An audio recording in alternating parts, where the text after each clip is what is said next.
हुरैन का यूनिवर्सिटी में एडमिशन हो चुका था और इसने हातिम पर भी बहुत ज़ोर दिया था कि वो भी इसके साथ ही एडमिशन ले, लेकिन इसने बड़े तरीके से इनकार कर दिया था। इसने बथेरा ज़ोर लगाया कि अगर फ़ीस वगैरह का कोई मसला है तो वो मदद कर सकती है, लेकिन वो नहीं माना। लाचार इसने एडमिशन लेकर अपनी पढ़ाई शुरू कर दी। मलिहा भी इसके साथ ही थी और दोनों ने एक ही ग्रुप ज्वाइन किया था।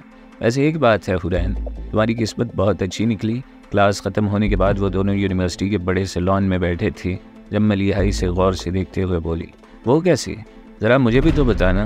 वो मलिहा की बात पर मुस्कुराते हुए बोली, देखो ना, तुम्हारे हातिम को देखकर मैंने सोचा था कि अगर वो मुझे कभी मिल गया तो मैं इसका पीछा नहीं छोड़ूंगी, लेकिन देखो वो पहले ही से तुम्हारा निकला। मलिहा बुरा सा मुँह बनाते हुए बोली तो इसकी हंसी निकल गई। अरे पागल, वो तो मैंने वैसे ही सारा लोगों के सामने ये बात कर दी कि वो मेरी मोहब्बत है। असल में ऐसी कोई बात नहीं है। वो इतना बुज़दिल है कि कभी भी मुझसे ये बात नहीं करेगा कि मुझे पसंद करता है। वो दूर आसमान पर नज़र जमाते हुए बोली, फिर तुमने इसे बुज़दिल कहा? यार मैंने जो आंखों देखा हाल तुम्हें बताया था, तुमको अभी तक इस बात पर यकीन नहीं आया। अब की बार तो मलिहा चिढ़ ही गई। हाँ है ना, पूरा यकीन है, लेकिन मुझे भी तो कहीं से लगे कि वो वाकई में एक दलेर इंसान है। मुझे कोई मसला हो तो जान इसकी निकल रही होती है। अभी पिछले दिनों की बात है कि सुलेमान ने मुझे थप्पड़ मारा था। मैंने गलती से इसे बता दिया तो इसकी ज़ुबान लड़खड़ा गई थी और इसने डर के मारे ही फ़ोन बंद कर दिया था। वो मलिहा को हातिम की कारस्तानी सुनाते हुए बोली, अब मैं क्या कह सकती हूँ यार, तुम दोनों का मामला है, मैंने तो खुद देखा था। मैंने जो देखा है वो हरफ बहरफ सिर्फ तुम्हें ही बताया है। मलिहा जान छुड़ाते हुए बोली। अब इसे भी इस बहस से कोफ्त सी होने लगी थी, क्योंकि वो इसकी बात मानने के लिए तैयार ही नहीं थी। अभी वो मज़ीद बातें करती कि इनकी अगली क्लास का वक्त हो गया और वो दोनों फ़ौरन से उठकर अपने डिपार्टमेंट में चली आईं। फिर क्लास लेते हुए इसका सारा ध्यान प्रोफेसर की जानिब ही मरकूज़ रहा। वो नहीं चाहती थी कि अब की बार भी इसे किसी मुश्किल का सामना करना पड़े, क्योंकि पहले ही वो घर के और फिर हातिम के चक्कर में पड़कर अपना काफ़ी वक्त बर्बाद कर चुकी थी। तुम आज मुझे मेरे घर तक छोड़ दोगी? कल से मुझे टैक्सी वाला लेने आ जाएगा, मैंने बात कर ली है। यूनिवर्सिटी ऑफ होने के बाद वो दोनों इमारत से बाहर आ रही थी जब मलिहा इसे देखते हुए बोली, आज क्या? मैं तो रोज़ छोड़ने के लिए तैयार हूँ। वैसे भी तुम्हारा घर मेरे रास्ते में ही आता है। अच्छा है, दोनों मिलकर जाएंगी तो वक्त अच्छा गुजर जाएगा। वो मुखलिसाने लहजे में बोली तो मलिहा ने इसे ममनून नज़रों से देखा। यार मैंने बात तो कर लिया है, बस आज का ही मसला है। मलिहा ने जवाब पेश करना चाहा। ओ बात ही किया ना, आज आकर मना कर देना। वैसे भी टाइम अच्छा नहीं रहा, मैं छोड़ दिया करूँगी तुम्हें, बात ख़त्म और फुल स्टॉप। वो आत्मी लहजे में बोली तो मलिहा खामोश हो गई। इसने पार्किंग से अपनी गाड़ी निकाली और मलिहा को लेकर घर के रास्ते की तरफ चल पड़ी। H8 से निकलकर वो शिफा इंटरनेशनल वाले रोड पर आए तो इसने अपनी गाड़ी का रुख 0 पॉइंट की तरफ करना चाहा कि आगे लोगों का रश देखकर इसे गाड़ी की रफ्तार सुस्त करनी पड़ी। आगे को मसला था और लोग जमा थे तो वो गाड़ियों की लाइन में लग गई। एक तो ये बेवजह का रश बहुत अजाब डालता है। वो चिढ़ते हुए बोली और गर्दन उठाकर आगे देखने की कोशिश करने लगी। हुरैन वो देखो, वो सामने। इसे मलिहा की मदहोश सी आवाज़ सुनाई दी तो इसने इसकी उठी हुई उंगली के ताक़ुब में नज़रें दौड़ाईं और वो सुन्न होकर रह गई। हातिम इस वक्त अपनी केमिकल फैक्ट्री में मौजूद था और कुछ कबीर और आसिम सहगल की मदद की बदौलत वो बहुत जल्द इस नाकारा हो जाने वाली फैक्ट्री को दोबारा से अपने पाँव पर खड़ा करने की कामयाब कोशिश कर रहा था। आसिम सहगल ने इसे एक प्लान दे दिया था जिस पर अमल करते हुए इसने आगे जाना था और अगर कोई मसला हो जाता तो इसकी पुश्त पनाही के लिए आसिम सहगल मौजूद रहता और वो भी किसी की नज़रों में आए बगैर। वो हातिम का ही मशवरा था कि आसिम सहगल किसी सूरत लोगों और ख़ासकर जमील खाकवानी की नज़रों में ना आए। वह भी खुलकर सामने नहीं आना चाहता था। अभी भी इसने आसिम सहगल की मदद से खाम माल की अच्छी खासी खेप उठा ली थी और लाजमी सी बात थी ज़्यादातर माल इसके पास आ जाने से मार्केट से माल गायब हो जाना था। अब इसे इंतज़ार था तो बस इस चीज़ का कि कब जमील खाकवानी का कारोबार बैठना शुरू होता है। ताकत की इस जंग में खेल सिर्फ दिमाग का था जो वो बखूबी खेल रहा था। इसे हर हाल में यह आसाबी जंग जीतनी थी, तभी वो कामयाबी के रास्ते पर चल सकता था। अपना काम ख़त्म करते हुए इसने लैंड क्रूज़र रोकी, चाबी उठाई और घर जाने के लिए निकल पड़ा। मरी रोड पर चूँकि ये रश का वक्त था इसलिए इसने इंडस्ट्रियल एरिया से सीधा हाईवे के रास्ते DH से जाना मुनासिब समझा। वो H8 से होता हुआ सीधा हाईवे जाने वाले मोड़ पर मोड़ने ही लगा था कि इसके मोबाइल पर कॉल आना शुरू हो गई। इसने स्क्रीन को देखा और फिर एक ठंडी सांस खारिज करते हुए गाड़ी साइड पर लगाई और कॉल रिसीव की। हाँ भाई जवान, बाबा ने तुम्हें समझाना चाहा था लेकिन तुम्हारी मोटी खोपड़ी में बात उतरी नहीं और तुमने सिर्फ इस एक फैक्ट्री को माल सप्लाई करने के लिए दूसरी भी डाल ली। वही मानना पड़ेगा तुम्हारी तेज़ी को और जो ऊपर ही उड़ते चले जा रहे हो। सुलेमान जहरीले लहजे में बोला तो वो एक ठंडी सांस खारिज करके रह गया। यार क्या मसला है, तुम पीछा छोड़ क्यों नहीं देते इस फैक्ट्री का? जाओ यार कोई और फैक्ट्री खरीदो और उस पर मेहनत करो, और तुम्हारी फील्ड तो वैसे भी केमिकल की है। वो सुलेमान को चिढ़ाने के लिए ऐसे लहजे में बोला कि वो वाकई में चिढ़ गया।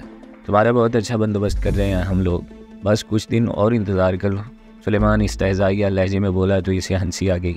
जैसा बंदोबस्त तुम लोगों ने मेरी हाउसिंग सोसाइटी का करना चाहा था, प्लीज़ यार वैसा न करना, वरना आपकी बार मुँह छुपाने की जगह भी नहीं मिलेगी। वो सुलेमान का मजाक उड़ाते हुए बोला तो इसे पतंगे लग गए। क्या बकवास कर रहा है ओए, मैं तेरा सिर्फ इसलिए लिहाज कर रहा हूँ कि बाबा बीच में पड़े हुए हैं, वरना हर रोज़ संडे नहीं होता बच्चू। सुलेमान इसे जताते हुए बोला। तो एक बार अपने बाबा जानी से पूछ लेना था ना कि क्या बना फिर मेरी सोसाइटी पर रेड करवाने का। एक तो तुम अपडेट नहीं रखते बच्चू। वो लफ्ज़ बच्चू पर जोर देता हुआ सुलेमान के अल्फाज इसी को लौटा गया।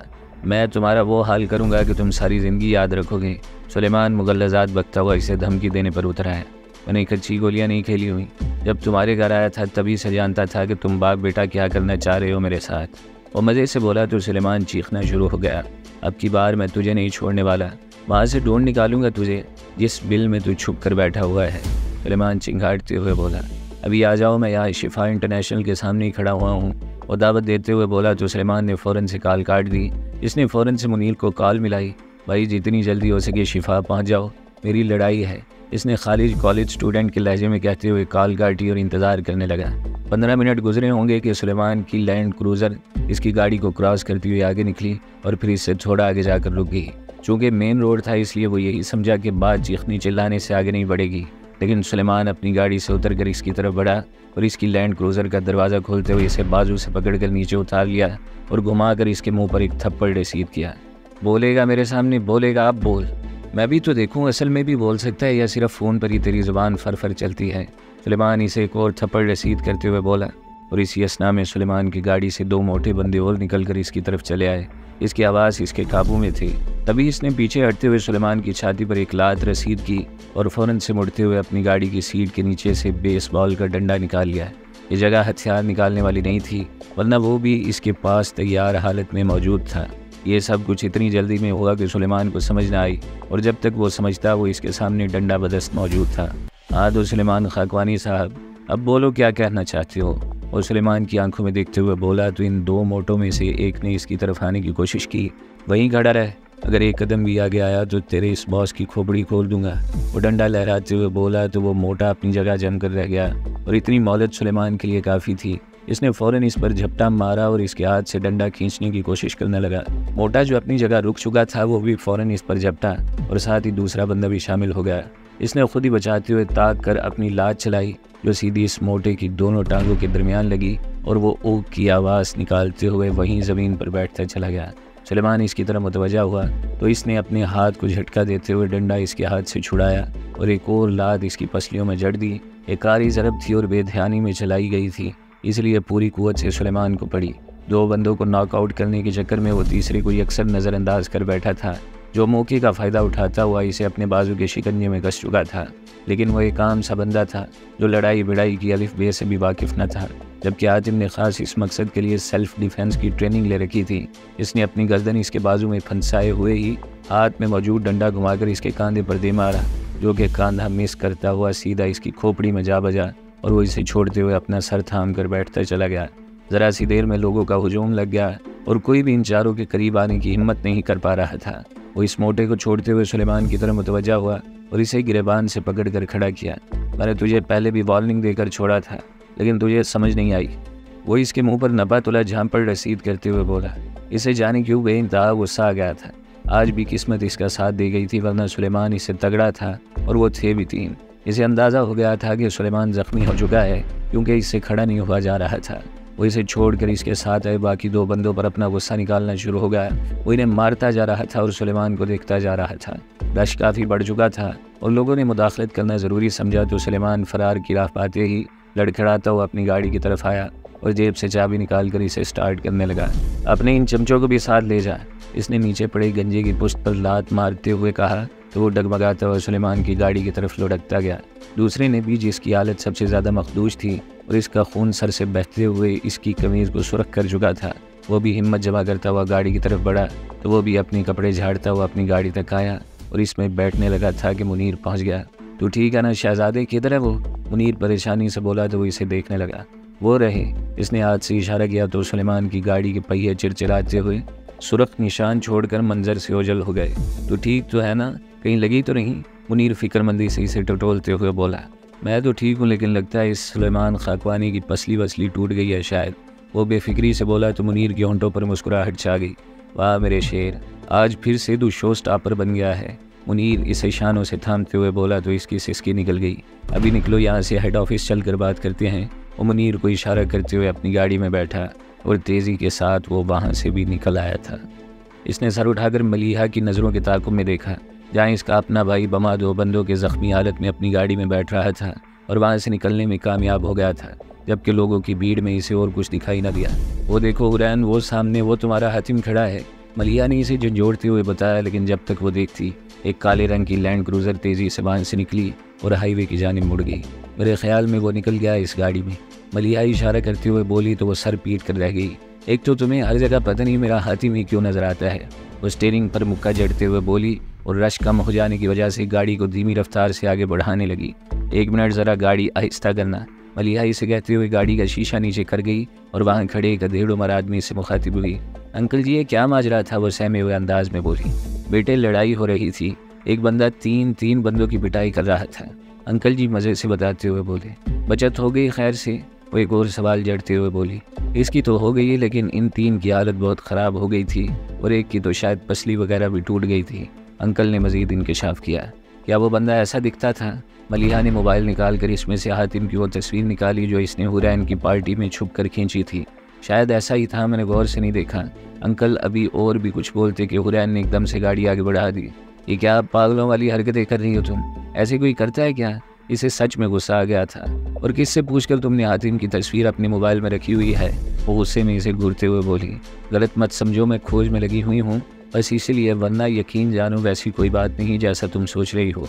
मलिहा इसे सफाई देते हुए बोली तो अपना सर पीट कर रह गई। इनफ इज़ इनफ, एक हद होती है और तुम साइको बनती जा रही हो।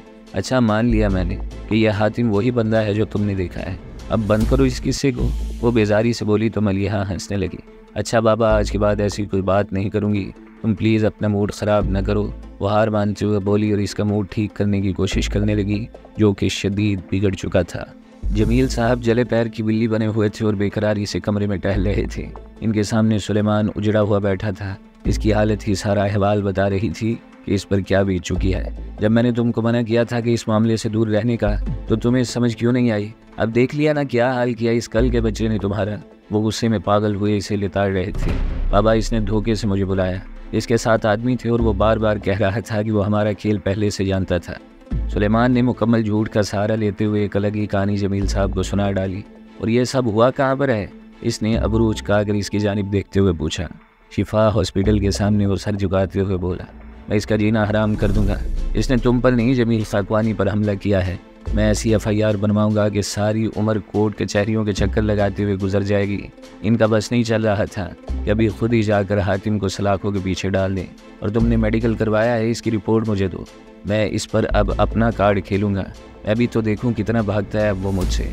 उन्होंने हतमी लहजे में जवाब दिया और अपना मोबाइल निकाल कर इसमें से अपना मतलूबा नंबर तलाश करने लगी कि इसी असना में हुरैन अंदर दाखिल हुई और जैसे इसकी नज़र सुलेमान पर पड़ी तो ना चाहते हुए भी इसके चेहरे पर एक तंजिया मुस्कुराहट छा गई। क्या हुआ बाबा, क्यों इतने गुस्से में आए और ये तुम्हें क्या हुआ? वो बारी बारी दोनों की तरफ देखते हुए बोली और आखिर में इसकी गहरी नज़रें सुलेमान पर ही जम गई। होना क्या है? इस मनहूस ने धोखे से मेरे बेटे को बुलाकर अपने बंदों से पिटवाया है। मैं इसे छोड़ने वाला नहीं हूँ। वो मोबाइल फ़ोन लहरा कर इसे बताते हुए दोबारा से नंबर तलाश करना शुरू हो गए। किसने बुलाकर पिटवाया और कौन पिटा है? वो अनूर सुलेमान को देखते हुए बोली। वे तुम अपने काम से काम रखो, चलो निकलो यहाँ से, वरना मेरा मीटर पहले ही घूमा हुआ है। ऐसा ना हो कि तुम पर ही सारा गुस्सा निकाल दूँ। सुलेमान अचानक से बीच में बोल कर इसे लिताड़ने लगा। बाहर लोगों से पिट कर आते हो और यहाँ मुझे अपनी मर्दानगी दिखाने का शौक चढ़ा हुआ है। उदू बदू बोली तो सुलेमान एकदम से खड़ा हुआ, लेकिन पसली में उठने वाली तकलीफ ने इसे दोबारा से बैठने पर मजबूर कर दिया। यार तुम दोनों अब फिर से न शुरू हो जाना, मैं पहले ही शदीद टेंशन का शिकार हूँ। जमील साहब बेजारी से बोले तो हुरैन हाथ का इशारा करती हुई इन्हें खामोश कर गई। बाबा ये झूठ बोल रहा है, जब इसकी पिटाई हो रही थी तो मैं वहीं मौजूद थी। इसने उस हातिम ताई को रोका हुआ था और 3 बंदे इसके साथ थे जो बारी बारी उससे पिट रहे थे। वो बिल्कुल अकेला था और इन तीनों को अच्छी तरह सेंक रहा था। हुरैन जमील साहब को बताते हुए बोली तो वो वहीं सुन से खड़े रह गए। बाबा इसकी बातों में ना आइए, ये बकवास कर रही है, पता नहीं किस बात पर इसने मुझसे दुश्मनी डाली हुई है। सुलेमान ने बीच में बोलने की कोशिश की तो जमील साहब ने हाथ उठाकर इसे बोलने से रोक दिया। हाँ हुरैन बच्चे तुम बोलो।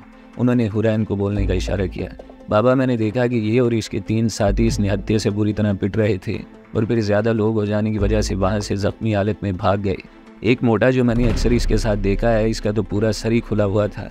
हुरैन झुरझुरी लेते हुए बोली तो जमील साहब ने अपनी नज़रों का ज़ाविया सुलेमान की तरफ फेर लिया। क्या ये सच कह रही है? उन्होंने इसे कड़े तेवरों से घूरते हुए पूछा तो वो नज़रें झुका गया। लानत है तुम पर, एक तो पिट कर आते हो, ऊपर से झूठ बोलते हो। अभी अगर ये मुझे न बताती तो सारे जग में मेरी हंसी उड़ाई जाती। कमीने इंसान, बाप से तो सच बोलना सीख ले। इनका बस नहीं चल रहा था कि वो सुलेमान को थप्पड़ मार मार कर इसका मुँह लाल कर दें। बस बहुत हो गया बाबा, आप हद से बढ़ रहे हैं। मैं अपने मसाइल खुद देख लूँगा, आपको कोई ज़रूरत नहीं मेरे मामलात में टांग अड़ाने की। बड़े आए मेरे खैर खान। और नहायत बदतमीज़ी से बोलते हुए उठ खड़ा हुआ और कमरे से निकल गया। तुम्हारा बुरा वक्त शुरू हो चुका है हुरैन, मैं इस मामले में कोई लिहाज नहीं करूँगा कि तुम मेरी बहन हो। और हुरैन के पास रुकते हुए इसे धमकी देता हुआ बाहर की जानिब निकलता चला गया। देखा ना आपने बाबा, ये है मेरा भाई। मुझे तो सच में लगता है कि अगर मुझे कभी भी कुछ हुआ तो इसके पीछे इस कमीने का ही हाथ होगा। और वह हंस से लहजे में बोली तो जमील साहब ने फ़ौरन आगे बढ़ते हुए इसे अपने सीने से लगा लिया। जब तक मैं हूँ ये तुम्हारा बाल भी बीका नहीं कर सकता, तुम परेशान न हो। वो इसके सर पर हाथ फेरते हुए बोले और इसे अपने साथ लिए सोफे पर बैठ गए थे। हातिम मुनीर के कमरे में इसके सामने बैठा हुआ था, जबकि मुनीर फिक्रमंदी से इसका मुआयना कर रहा था। इसकी कमीज़ के बटन खोलते हुए जब मुनीर की नज़र इसके कांधे पर पड़ी तो इसके चेहरे पर तशवीश की लहर छा गई। कांधे से ज़रा नीचे ज़ख्म का निशान मौजूद था जो नीला पड़ चुका था। नील पड़ गया है, मुनीर इसे बताते हुए बोला। जितनी मार इन तीनों को पड़ी है इसके मुकाबले में तो ये कुछ भी नहीं है। वो बेफिक्री से बोला तो मुनीर मुस्कुराते हुए इसे देखने लगा। क्या था तू, और अब देख खुद को, पूरी बला बन चुका है तू। मुनीर इसे देखते हुए बोला तो वो भी हंस पड़ा। ये सब तुम्हारा कमाल है मुनीर भाई, वरना मैं तो एक बहुत छोटे दिल का इंसान था जिसे बात बात पर रोना आ जाता था। अब तो दूसरों को रुलाने में मज़ा आता है। यकीनन जब भी इसे दर्द होगा मेरी शक्ल ज़रूर इसके सामने आएगी। वो मज़े से बोला तो मुनीर की हंसी निकल गई। साले हाथ छोला रखा कर, तूने तो बेचारे की पसली तोड़ दी। मुनीर इसे समझाते हुए बोला तो वो कहका मार गया। पता नहीं क्यों लेकिन मुझे बहुत गुस्सा आ गया था। धोखेबाज की मेरी ज़िंदगी में कोई जगह नहीं है मुनीर भाई। वो शर्ट के बटन बंद करते हुए बोला। अच्छा इनको छोड़ना नहीं वरना ये और चौड़े हो जाएंगे। मुनीर इसे रश्क से देखते हुए बोला तो वो जवाब में कुछ कहने लगा था कि इसका मोबाइल बज उठा। इसने फ़ोन निकाल कर स्क्रीन पर नज़र डाली जहाँ हुरैन लिखा हुआ आ रहा था और मुनीर भी स्क्रीन देख चुका था। दिन को भाई को पीटता है और शाम को बहन को तसलियाँ देता है। मुनीर कुछ ऐसे लहजे में बोला कि बस साख्ता इसकी हंसी निकल गई और वह ना चाहते हुए भी हंसता चला गया। फ़ोन बज कर बंद हो गया लेकिन वो दोनों पागलों की तरह हंसे जा रहे थे। कॉल एक बार फिर आना शुरू हो गई तो मुनीर ने उठते हुए इसे कॉल अटेंड करने का बोला और बाहर निकल गया तो इसने भी फ़ोन का आंसर लगा लिया। कहाँ और कैसे हो? इसे हुरैन की चहकार जैसी आवाज़ सुनाई दी। ड्यूटी पर हूँ और अब तुमसे बात जो हो रही है तो बिल्कुल ठीक हूँ। वो एक अदा से बोला तो फ़ोन से हुरैन का नकरे कहका बरामद हुआ। सुबह से ये बात अब तक कितनी लड़कियों को बोल चुके हो, सच सच बताना। वो इसे छेड़ते हुए बोली तो इसकी हंसी निकल गई। कई बार, एक्चुअली एक ही बंदी को बार बार बोल चुका हूँ। वो अपनी हंसी दबाते हुए बोला। कौन है वो? वही परफेक्ट गर्ल तो नहीं? देखो अगर वही हुई तो मैंने तुम्हारा सर फाड़ देना है। वो गुस्से से बोली तो इसकी रुकी हुई हंसी को फिर से निकल जाने का रास्ता मिल गया और वो हंसता चला गया। Very funny. कोई जवाब नहीं मिला तो हंसना शुरू हो गए। वो हद है हातिम। वो बेबसी से बोली तो इसकी हंसी को अचानक से ब्रेक लग गई। ओहो, मैंने कब कहा खुद ही सवाल करती हो और खुद ही जवाब भी देती हो। मैं तो ये कह रहा था कि वो बात करते करते अचानक से खामोश हो गया। हाँ बोलो, क्या कह रहे थे तुम? ज़रा मैं भी तो सुनूं तुम्हारा नया बहाना। वो इसे उकसाते हुए बोली। यार परफेक्ट गर्ल तो अभी इस कंडीशन में नहीं कि इससे बात की जाए। बेचारी को अभी तो तारे नज़र आ रहे होंगे, तो अब तो तुम ही रह जाती हो जिसे सोचा जाए। वो मज़े से बोला तो हुरैन को आग लग गई। ओ मिस्टर, मैं कोई ऑप्शन गर्ल नहीं हूँ कि मुझे चांस पर रखा जाए। जाओ अपनी इसी परी के पास जो तुम्हारी इन फजूल सी बातों में आ जाती है। हुरैन ने तड़कते हुए कहा और फ़ोन काट गई। इसने हड़बड़ाते हुए दोबारा से कॉल मिलाई। क्या तकलीफ़ है? तुम बहुत सर पर चढ़ गए हो। मुझे तुमसे कोई बात नहीं करनी, हुरैन गुस्से से बोली। ये बात तो सुन लो। वो पता है क्या, आज ही मुझे सैलरी मिली है तो क्यों ना कहीं बैठ कर अच्छा सा कुछ खाया जाए। वो बात बदलते हुए बोला लेकिन हुरैन खामोशी रही। यार जो भी कहना है फेस टू फेस कह लेना, अभी तो मान जाओ। कसम से बहुत दिल कर रहा है तुमसे मिलने का। वो मिन्नत भरे लहजे में बोला। ओके, लेकिन याद रखना हातिम, ये जो तुम मुझे बार बार हर्ट करते हो, मुझे तुम्हारा ऐसा करना बिल्कुल भी अच्छा नहीं लगता। वो इसे सुनाते हुए बोली तो वो मुस्कुरा कर रह गया। अभी जाने दो ना, तुम प्लीज़ मिल लो ना, वो अनीस मुल्तजियाना लहजे में बोला। ओके, आधे घंटे में आ सके तो ठीक है, मैं वहीं कैफ़े ब्राउन में वेट करूँगी तुम्हारा। अब सैलरी मिली है तो अयाशी तो मेरी पसंद की जगह पर होनी चाहिए ना, वो इसे जताते हुए बोली तो वो फ़ौरन से होके कहता हुआ फ़ोन काट गया। और फिर वो ठीक 20 मिनट बाद ही कैफ़े ब्राउन में बैठा इसका इंतज़ार कर रहा था। तकरीबन 15 मिनट मज़ीद गुजरे होंगे कि हुरैन मुतलाशी नज़रों से देखती हुई अंदर दाखिल हुई और वो इसे देखकर एक ट्रांस की सी कैफियत में आ गया। ब्राउन वेलवेट का तंग पजामा, ऊपर ब्राउन रंग की छोटी ही कमीज़ पहने जिस पर काले रंग के बड़े बड़े फूल बने हुए थे, दुपट्टे को शानों पर करीने से फैलाए और पाँव में नाजुक सी गोल्डन कलर की सैंडल डाले। वो मेकअप से आज़ाद सिर्फ हल्की सी लिपस्टिक और आंखों में ढेरों काजल डाले सीधी इसके दिल में उतर रही थी। वो भी इसे देख चुकी थी, इसलिए मुस्कुराते हुए सीधी इसकी तरफ आई और अपना मेहंदी भरा हाथ सीधा इसकी जानिब बढ़ा दिया। इसने हड़बड़ाते हुए इसका हाथ थाम लिया और हाथ पकड़े हुए ही इसे अपने सामने कुर्सी पर बिठा लिया। अब छोड़ भी दो, मैं कहीं भागी तो नहीं जा रही, हुरैन झींपते हुए बोली तो इसने फ़ौरन से इसका हाथ छोड़ दिया। ऐसे क्या देख रहे हो, वो इसकी खुद पर जमी नज़रों से कंफ्यूज होते हुए बोली। यार तुम आज बहुत प्यारी लग रही हो, बहुत बहुत प्यारी, वो खुले दिल से इसकी तारीफ़ करते हुए बोला तो वह ब्लश हो गई। मैं हमेशा प्यारी लगती हूँ, तुम ये बताओ क्या खिला रहे हो, आज तो मैंने अपनी पसंद की सारी चीज़ें खानी हैं, तुमने रोका या टोका तो तुम्हारी खैर नहीं, वो बात बदलते हुए बोली तो वह मुस्कुरा उठा। इजाज़त है जनाब, आपके लिए ही तो कमाता हूँ, इसने हुरैन को छेड़ते हुए ये बात कही थी, लेकिन वो सच समझते हुए इसे टुकुर टुकुर देखने लगी। तुम सच कह रहे हो ना आती, वो खोई खोई सी बोली तो वो सर हिला गया और फिर वो अपनी मर्ज़ी के न जाने क्या क्या चीज़ ऑर्डर करती रही। जब खाना लग चुका तो हातिम वॉशरूम का बोल कर वहाँ से उठ गया, जबकि वो वहीं बैठी इसका इंतज़ार करने लगी। हातिम जब थोड़ी देर बाद वापस आया तो इसे अजीब सी नज़रों से देख रही थी। इसने पहले तो कुछ न कहा, लेकिन जब इसे एहसास हुआ कि हुरैन को कोई मसला है तो पूछ बैठा, लेकिन वो बात टाल गई। खाना भी इससे ठीक तरह से नहीं खाया गया और फिर वो घर जल्दी जाने का बहाना करती हुई वहाँ से निकल गई, जबकि वो वहीं बैठा ही सन होने को सोचता रह गया। जब आई थी तो सब ठीक था, फिर ये अचानक से इसे क्या हो गया। लगता है जब मैं वॉशरूम गया था तो इसे किसी की कॉल आई है, वो अपना अंदाज़ा लगाते हुए बोला। लेकिन क्या बात हो सकती है जो वो यूँ अचानक ही परेशान सी नज़र आना शुरू हो गई थी। वो सोच सोच कर पागल हुआ जा रहा था, लेकिन इसे कोई सिरा नहीं मिल रहा था। सब कुछ सर से झटकता वो बेदिली से उठा और बिल अदा करते हुए कैफ़े से बाहर निकल गया। यार मर्तबा पता नहीं क्यों कुछ ऐसा हो ही जाता है जो सारी मुलाकात गारत हो जाती है, वो मुतफ़िक्र से अंदाज में बिड़बिड़ाया और मोटरसाइकिल पर बैठते हुए वहाँ से निकलता चला गया।